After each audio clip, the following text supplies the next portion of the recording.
Tak ada visum organ kemaluan, dosa besar Putri Chandrawati terungkap. Putri Chandrawati menjadi sosok yang begitu dibenci dan menjadi bulan-bulanan masyarakat Indonesia akibat kasus Brigadir J.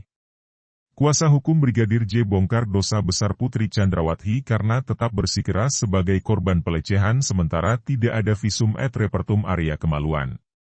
Putri Chandrawati sekan tak peduli dosa besar yang ia lakukan menjadi sorotan negatif di publik, ia tidak menyertakan visum et repertum area kemaluan saat mengaku menjadi korban pelecehan Brigadir J. Adapun dosa besar Putri Chandrawati itu, dibongkar oleh Kamarudin Simanjuntak, ia bahkan mengatakan jika tak ada visum et repertum area kemaluan yang dilampirkan saat membuat laporan. Meski sempat menghilang dari layar kaca dan pemberitaan publik, Kamarudin Simanjuntak kini kembali muncul. Satu persatu dosa besar Putri Chandrawati Muali diumbar, salah satunya adalah visum area kemaluan yang hingga kini tidak ada.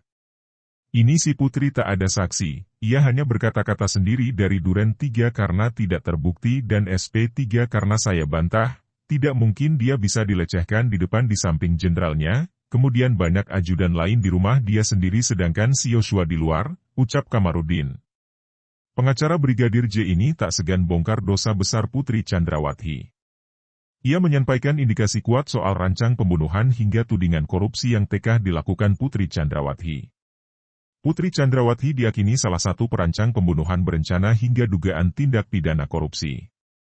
Dari perilakunya, Putri Chandrawati diduga ikut merancang pembunuhan berencana karena melakukan upaya menghalang-halangi proses hukum alias obstruction of justice pada kasus pembunuhan Brigadir J.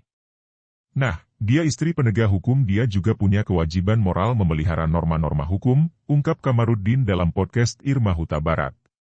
Menurut Kamarudin, Putri Chandrawati adalah pelaku penyebar kebohongan. Putri Chandrawati membuat laporan pelecehan seksual tanpa ada visum et repertum pada area kemaluan, ia juga melaporkan bahwa ada percobaan pembunuhan yang dilakukan oleh Brigadir J di Duren 3, Jakarta Selatan. Aduan Putri Chandrawati tersebut pun langsung dibuat laporan tanpa sidik, tanpa bukti dan tanpa saksi.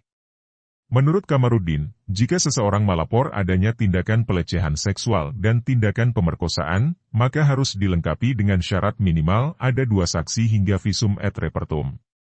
Kalau orang dilecehkan harus ada visum et repertum apakah ada kerusakan di dalam organ kewanitaannya, ujarnya. Selain laporan pelecehan seksual yang diduga fiktif, Putri Chandrawati juga diduga melakukan tindak pidana korupsi untuk melancarkan kebohongannya.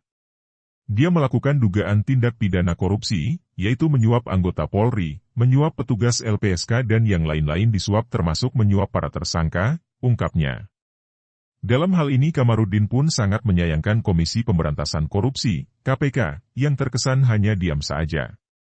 Ada yang 550 juta rupiah, ada yang 1 miliar rupiah tapi sangat kita sayangkan KPK tidak berbuat apa-apa, KPK hanya menonton harusnya kan tangkap, tahan untuk dugaan tindak pidana korupsi, ucap Kamarudin. Kekuatan Putri Chandrawati tetap bertahan dalam skenario yang diduga dirancang sedemikian rupa oleh suaminya. Kemudian si Putri ini biarpun tak ada saksinya, tak ada buktinya, tak ada visum et repertum, tak ada visum psikiatrum dan sebagainya, tak ada CCTV-nya, tetapi semua lembaga ini, lembaga yang diduga telah terima amplop atau doa, semua berkeras mengatakan dia diperkosa, jelasnya. Selain itu lokasi pelecehan yang berpindah dari Duren 3 ke Magelang menurut Kamarudin sama sekali tidak masuk akal. Seharusnya kalau dari Duren 3 ya pindah di Duren 4, Duren 5 kan masih masuk akal, salah hitung duriannya kan begitu, ujarnya. Kemudian dosa besar Putri Chandrawati lainnya adalah selain dengan sadar mengubah lokasi pelecehan yang diduga fiktif ini, ia juga mengatakan waktu sebenarnya pelecehan adalah tanggal 4, ucap Kamarudin. Namun setelah kuasa hukum pihak keluarga Brigadir J membongkar percakapan pada tanggal 4 itu, pernyataan Putri Chandrawati kemudian dipatahkan.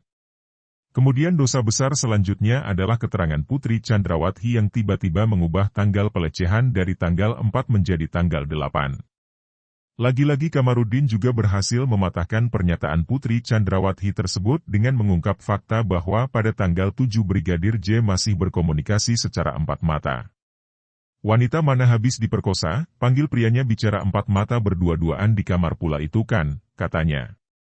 Tak hanya itu, Brigadir J pun diketahui pada saat itu menginap antara tanggal 7 sampai 8 di rumah yang sama. Wanita mana, istri polisi sudah diperkosa dan tak membuat laporan polisi tapi malah nginap bersama di rumah itu antara tanggal 7 sampai 8, ucapnya. Kebohongan selanjutnya yang menjadi dosa besar Putri adalah Brigadir J masih mengawal pada tanggal 8 tersebut. Hal itu dilakukan Putri Chandrawati sebagai upaya untuk menggeser sangkaan dari pasal 340 ke 338 KUHP. Hingga kini Putri Chandrawati terus menjadi sorotan publik akibat tidak ditahan meski ditetapkan sebagai tersangka.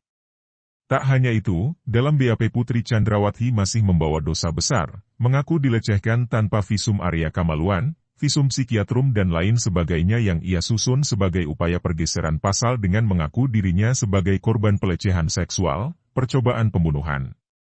Di sisi lain Kamarudin Simanjuntak juga mengungkap dugaan kuat ia juga melakukan tindakan korupsi. Editor, Siti Nurjanah. Sumber, YouTube Irma Huta Barat.